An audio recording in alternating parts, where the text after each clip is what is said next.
Hola, soy Gemma Casado, fundadora del Tarro Ideas, una curiosa agencia handmade donde seguimos la filosofía del do it yourself.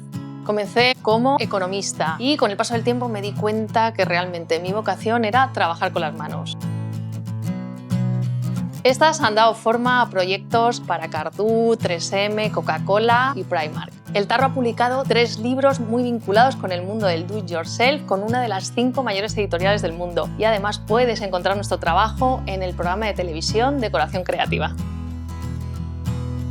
Mi objetivo es que no se olvide el uso de las manos para crear. Construir las cosas por uno mismo inyecta en ti una energía que no vas a poder conseguir por la vía mercantil.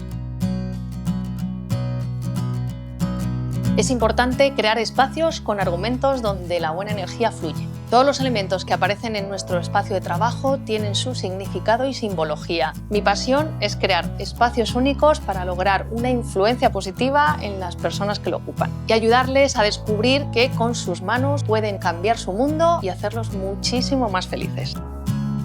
En este curso de Doméstica aprenderás a diseñar un espacio de trabajo con argumento, en el que construiremos un escritorio y un banco muy útiles y súper sencillos. También te enseñaré la importancia de la distribución de todos los elementos creados siguiendo las reglas del Feng Shui. Lo haremos todo desde cero y con nuestras manos.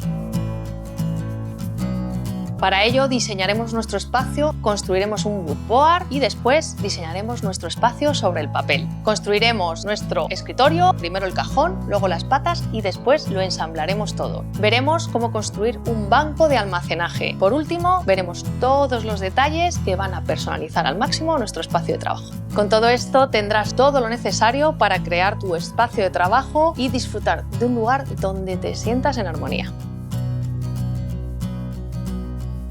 No hace falta tener absolutamente ningún conocimiento previo, solo querer perderle el miedo a las herramientas de bricolaje. Son muchísimo más fáciles de usar de lo que os pensáis y con ellas vamos a poder crear todo lo que imaginemos. Necesitarás maderas de distintos tamaños, una taladradora, atornilladora o un destornillador, cola y tornillos. Para el acabado necesitarás pintura bonita y un rodillo. Este curso va dirigido a todas aquellas personas que quieran trabajar en un espacio lleno de buena energía, personalizado a su gusto y muy funcional.